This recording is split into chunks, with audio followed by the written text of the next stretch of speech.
Hello everyone, and welcome to my General Hospital official channel. I hope everyone is having a wonderful day. Before we begin, please hit the subscribe button and give this video a thumbs up. Carly survives the polonium poisoning. At GH, as soon as Anna learned that Carly was poisoned with polonium, she called Robin and put her on the phone with Isaiah, claiming that her daughter was the doctor who devised the cure. Robin instructed Isaiah on how to stabilize Carly while the WSB produced the antidote. Willa wanted to phone Carly's family, but Isaiah cautioned her that she could be arrested if she went against Jack's orders. Later, Carly nearly fell into cardiac arrest.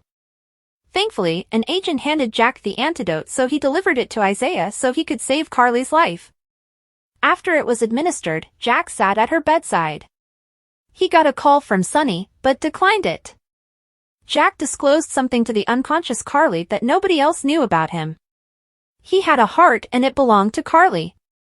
At his new house and Valentine's old residence, Sonny held a gun to Valentine, who said he was merely trying to reclaim something that he had left there inadvertently. Sonny said whatever it was now his because he owned the house. Besides, Valentine was a trespassing fugitive. Sonny questioned Valentine why he had tampered with his meds. Valentine stated he was following Jack's orders and Jack wants Port Charles under the hands of the WSB and pikemen. Jack wanted Sonny out of the way and compelled Valentine to do it.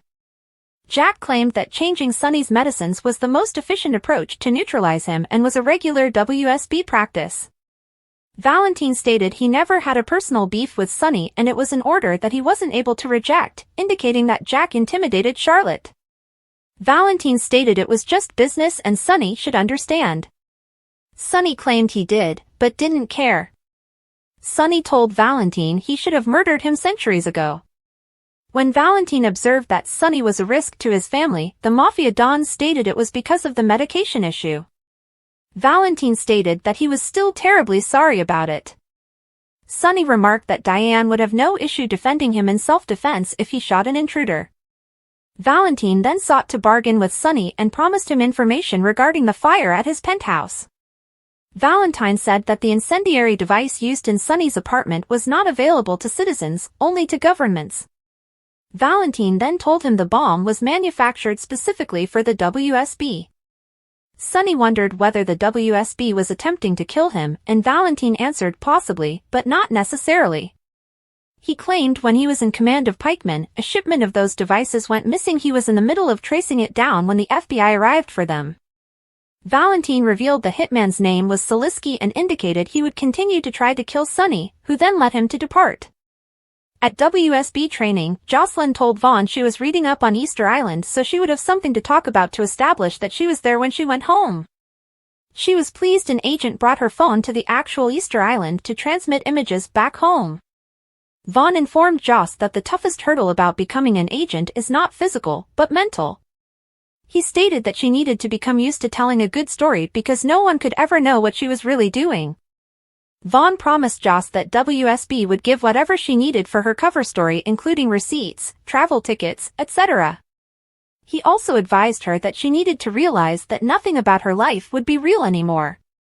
She claimed that her family and friends would know her, but he retorted that they wouldn't really know her anymore.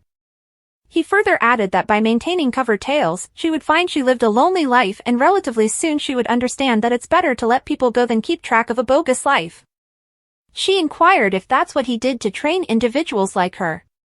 Vaughn informed Jocelyn that if she didn't toughen up, she wouldn't live. She knew she would have to lie to everyone, and even if she missed critical milestones in their lives, she'd know she was covertly protecting them. Vaughn informed her training never stops, even in the field, and she agreed to bring it on. Chase was stunned to find that Dante was the father of Brooklyn's baby. He was hurt since they could never have a kid together. Chase stated knowing Dante was her baby's father changed everything. She reminded him that she and Dante grew up together. When they were teenagers, they were a touch crazy, so they were sent to separate boys and girls camps. She confessed she was not a good counselor in training and was homesick.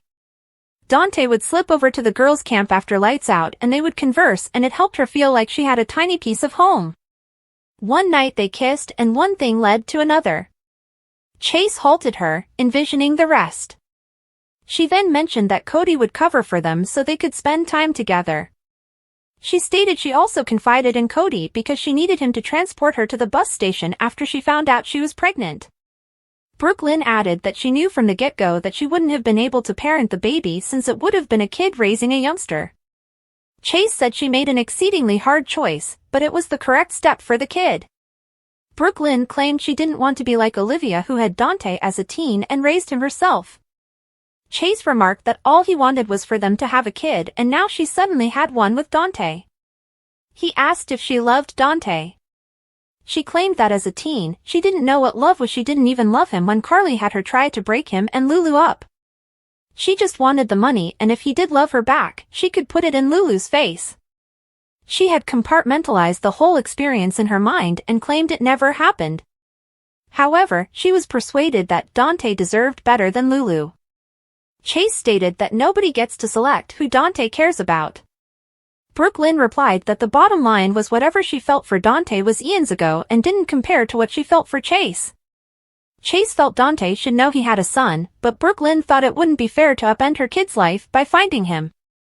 But if he came looking for his birth parents, she would cheerfully explain everything. Until that happened, she wouldn't torture Dante with unanswered questions and felt he was happy not knowing. She then asked Chase to preserve the secret and not tell Dante anything. Sasha informed Jason she went to a checkup and that the baby was okay, but Michael wasn't. Sasha stated Willow had lost her mind and felt she was a good mother by moving in with Drew when Michael was still suffering from life-threatening burns. Jason concurred and said Drew really did a number on Willow. Sasha said if Willow found out about Sasha and Michael's baby, she would remove their kids from Michael's life for good.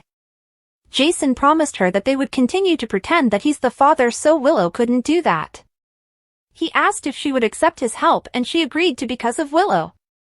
Following Carly's rehabilitation in the hospital, Brennan might come to the sad realization that parting ways could be the greatest loving choice for her well-being. Carly might fight for their relationship. Brennan might envision a future filled with turbulence, forcing him to distance himself from Carly for her own safety, while she may not agree. This gets us to the devastating remark he could utter, "I'm too dangerous for you." However, it's vital to realize that Carly may not readily accept his decision to stop their relationship. Known for her resilience, she might stand her ground and refuse to be intimidated by the horrific conditions they've experienced. There's a chance that Carly may actively work to protect their link and fight for their shared future, even if Brennan attempts to walk away. This could bring Brennan and Carly even closer. This predicament might finally create an opportunity for Brennan and Carly to enhance their friendship, which is certainly something to contemplate, but she doesn't know how dangerous he is. Carly must also prioritize her children's well-being and any potential dangers to their safety. This entire event could leave Carly feeling uncomfortable. She worries about the risks Brennan poses to her kids, yet, unbeknownst to her, Jocelyn Jax is already caught up in risky situations thanks to Brennan. He has embroiled Joss in the hazardous upheavals surrounding Cyrus Renault and enrolled her with the WSB, where she lives a secret life. Future spoilers hint that Carly will soon receive some troubling news, so keep an eye out for the unforeseen obstacles heading her way. Speculation is running high in Port Charles, and all indicators point to Jen Sidwell hiding a bombshell secret. From the minute he came and set his sights on Spoon Island and Windmere, there was something eerily intentional about his decisions. His immediate gravitation toward the old Cassadine house raised eyebrows, and now, as he continues to stir up trouble, it's becoming increasingly evident that he may have a deeper connection to the famed family than anybody thinks. Sidwell's infatuation with Alexis Davis has just added fuel to the flames. He's been relentless in poking her buttons, bringing up her Cassadine ties at every opportunity. When he originally invited her to visit Windmere, it seemed like nothing more than a power move, an attempt to agitate her by reminding her of the past she'd rather forget. But following the events of March 6th, it's hard to overlook the idea that there's something far bigger at play. Alexis has never been hesitant about expressing her distaste for the Cassadine legacy, and she made her emotions clearly apparent when she finally confronted Sidwell in the castle. Her pointed remark, "I understand that you're new to Port Charles, but you clearly don't know very much about my family," almost felt like it was setting the stage for a major reveal. But what if Sidwell knows far more than he's letting on?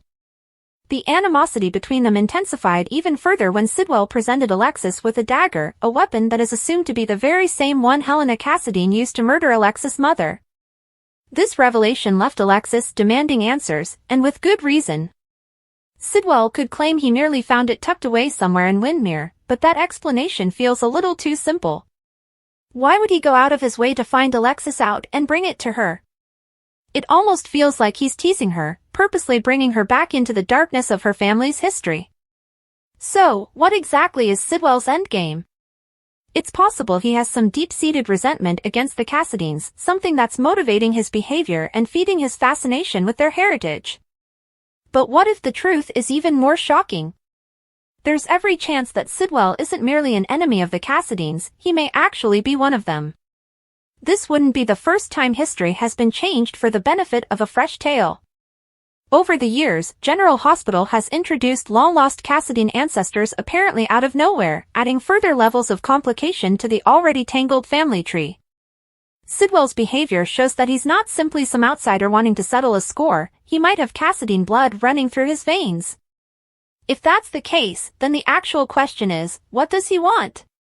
Is he here to regain his birthright, to declare himself as the genuine heir to the Cassadine fortune? Or does he have a more sinister agenda, one that might spell disaster for everyone in his path?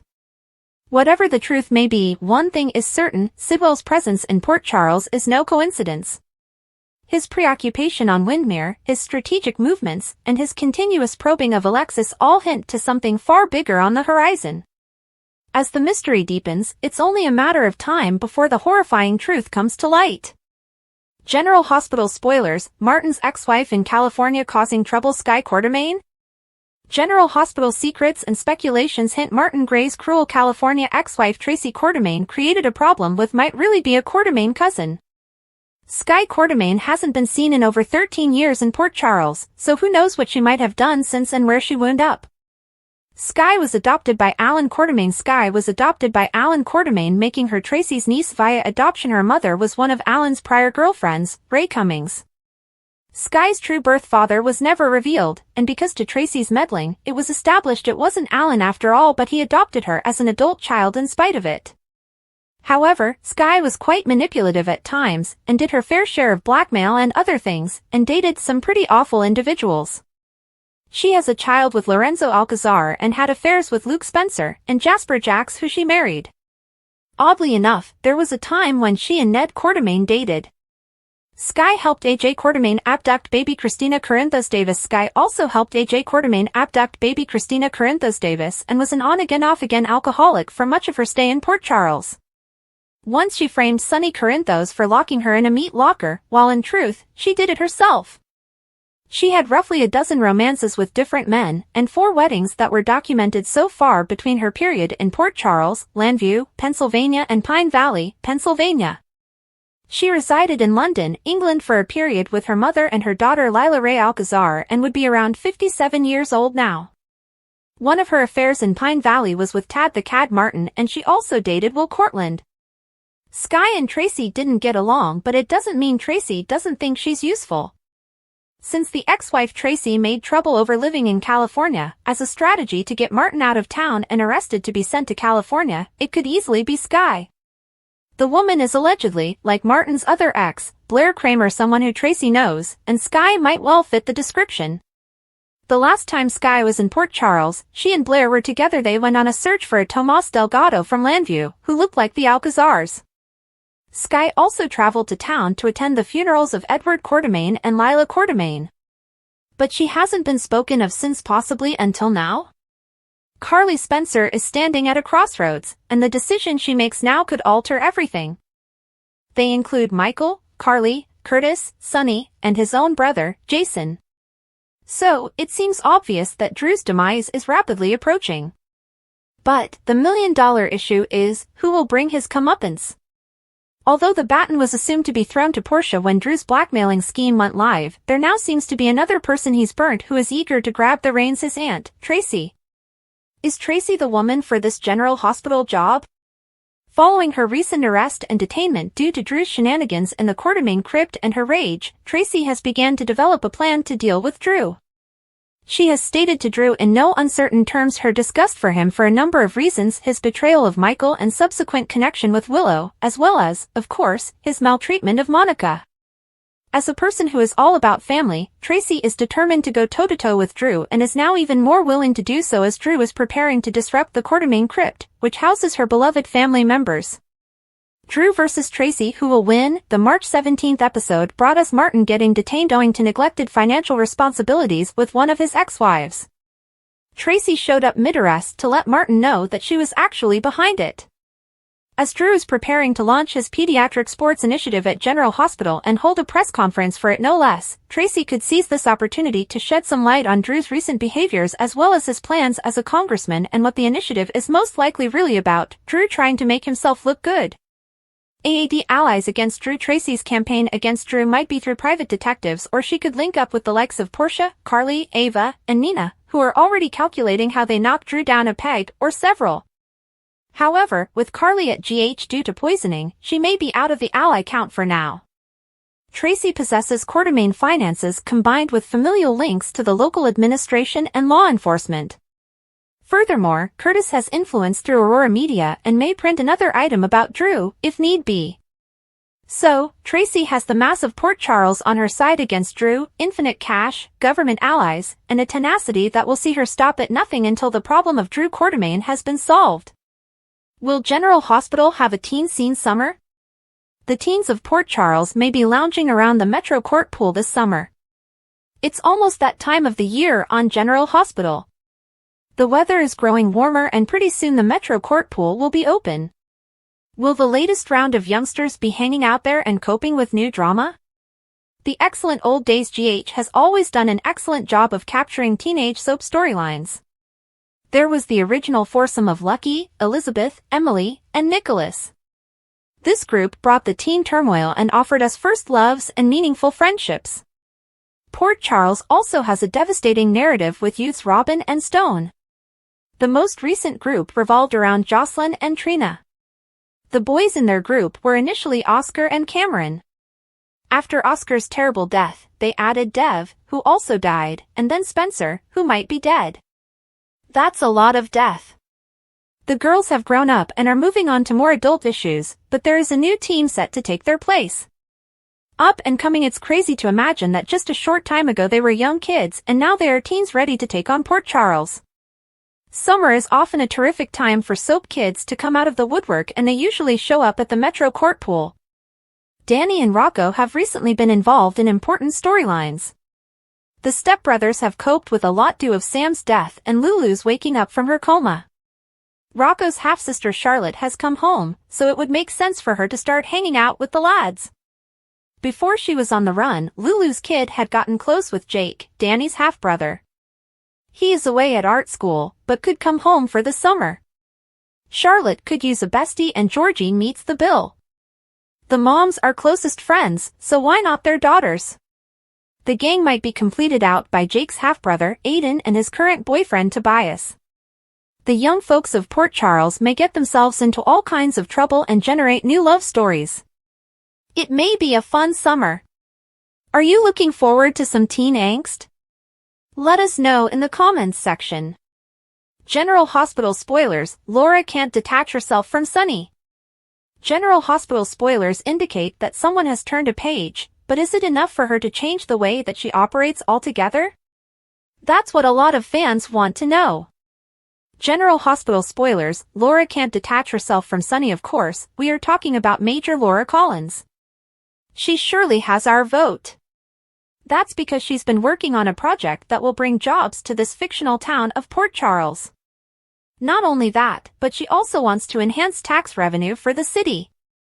A lot of fans have commented that they love the idea that Major Collins is receiving more screen time in her office while she's working to make the city a better place for her inhabitants. The only problem though, according to many fans, is that she continues to have close relationships with Sonny Corinthos. Of course, General Hospital viewers have had a lot to say about this storyline on social media.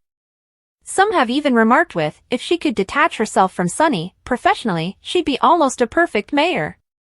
But she's a typical mayor looking out for her best interests and her biggest donors. I love Laura, but not as mayor. Otto, she makes a better mayor than a member of Congress, Drufus. Another critic wrote, she leverages her job for her family's gain.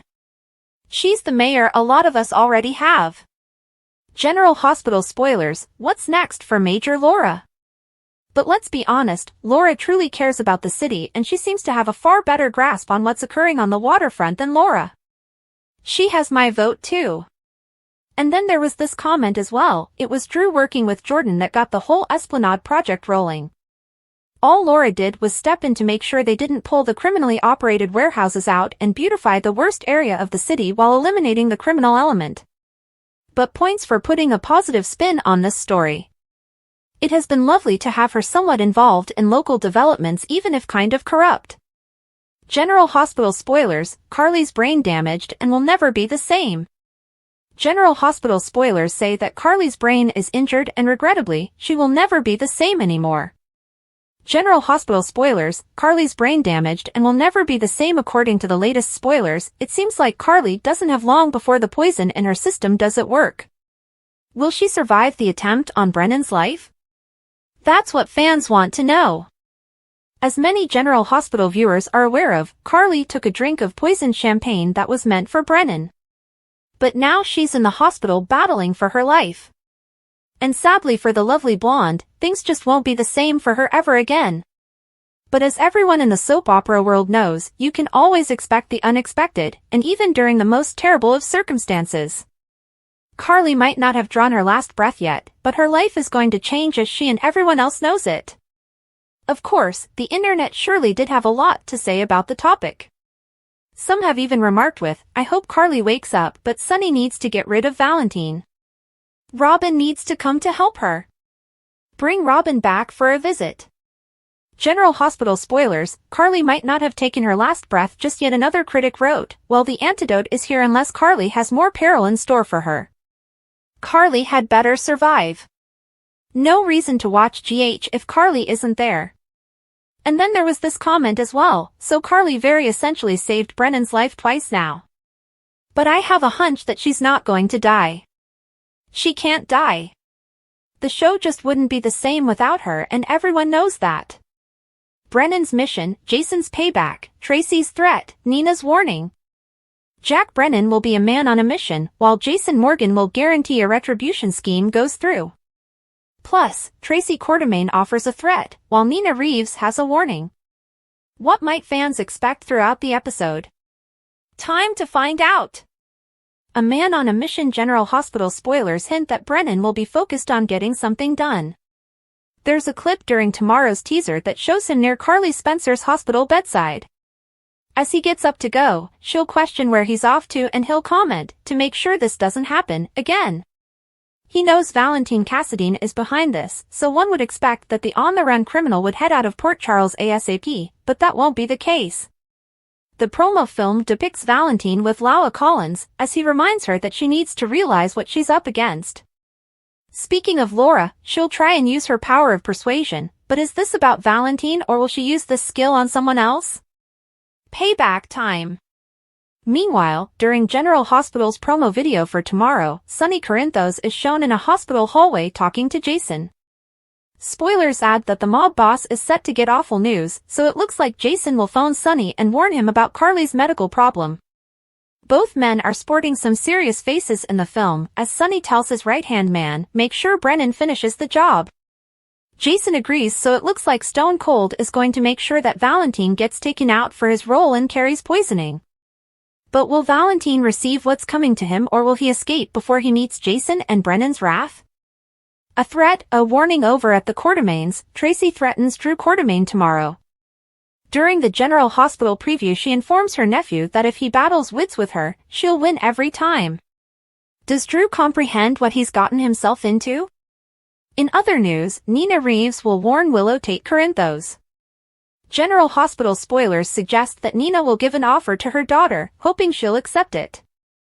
In a clip within tomorrow's preview, Nina cautions Willow about reconsidering Drew's invitation to move in. Lastly, Anna Devane will come to an understanding about something. Is this regarding Carly's accident? Does this have to do with Valentine? General Hospital spoilers, this couple is getting back together. General Hospital spoilers claim that everyone knew it would only be a matter of time before this was going to happen. General Hospital spoilers, this couple is getting back together. There's considerable conjecture claiming that Carly and Sonny might be getting back together again. Hear us out on this one. As many General Hospital viewers are aware of, Carly has been hospitalized after she mistakenly drank a glass of the poisoned champagne that was meant for Brennan. Of course, Brennan feels totally saddened by this all.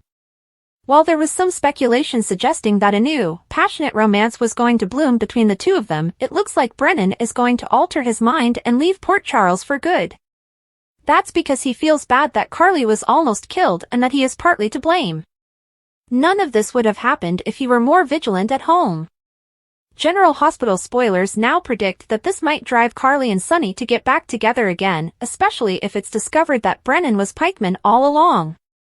General Hospital spoilers, what's next for Carly and Sonny? There's no way that Carly is going to allow Brennan to go anywhere near her, especially if she finds out that he was the evil person all along that tried to take Sonny down. This is all a major build-up for a Carly and Sonny reunion to happen.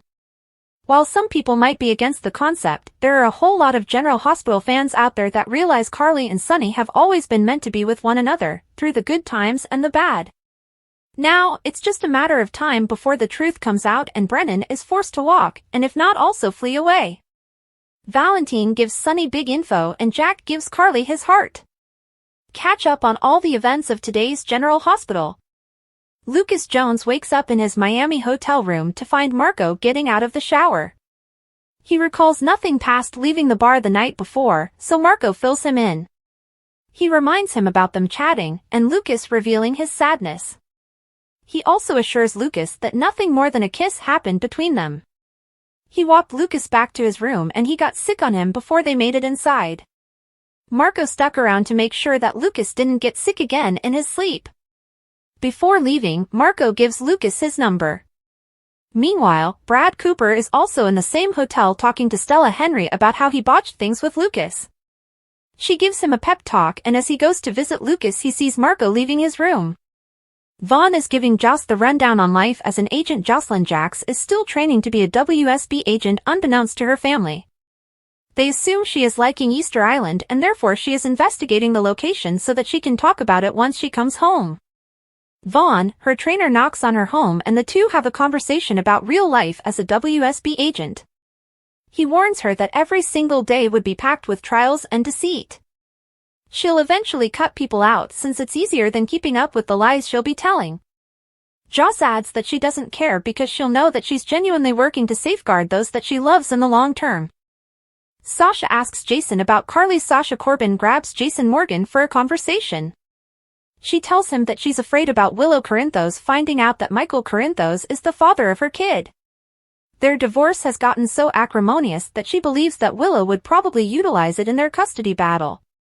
Jason agrees to continue lying that he is the father, but Sasha questions if he can really conceal the truth from Carly Spencer. She realizes that they are incredibly close, but Jason reassures Sasha that he will do what he needs to do. Brooklyn finally tells Chase everything that she knows about her son. Dante Falconeri takes pizza to Lulu Spencer's and they remark about how glad they are to have the kids reunited. Lulu thinks that it would be a terrific idea for Rocco Falconeri to come and live with her and Charlotte Cassadine for a while. Dante firmly opposes because Rocco has been through a lot in recent months and he thinks that relocating him would just be another major, tough move for him. Lulu agrees that Rocco needs stability and backs down. Back at the Quartermaines, Harrison Chase and Brooklyn Quartermaine are going over all the specifics of her young relationship with Dante and the boy that they gave up. Chase exclaims that finding out that Dante is the father changes everything, yet in the end he is staying with BLQ. He is outraged, but he isn't leaving. She begs him not to tell Dante the truth. Sonny has Valentine at gunpoint. Valentine Cassadine has broken into his old house to retrieve phony passports for himself and Charlotte when Sonny Corinthos pulls a gun on him. While Sonny has him there, they run down lots of crucial moments in their history. Valentine says that Jack Brennan made him swap his medications with placebos last year. He also tells Sonny that a hitman has been hired to take him out and that his family isn't safe. Valentine volunteers to give up all that he knows in order to walk out the door. He maintains that he doesn't know who the hitman is but that he can reach the buyer of the explosives that were used to firebomb his penthouse. Eventually, Sonny lets Valentine depart. Carly has been poisoned with polonium and is at cardiac arrest. Carly drank wine tainted with polonium while at Jack's chamber at the Metro Court. Valentine left them the bottle, and after she passed out, Jack rushed her to GH. Isaiah, Gannon and Willow are trying to keep Carly alive while the WSB works on an antidote. Anna Devane arrives and contacts her daughter, Robin, who produced the antidote, and puts her on the phone with Isaiah. Carly goes into cardiac arrest, but they are able to utilize the antidote to stabilize her for now. Jack sits by her bedside in tears and tells her that not only does he have a heart, but that it belongs to her. After he talks, she struggles to open her eyes.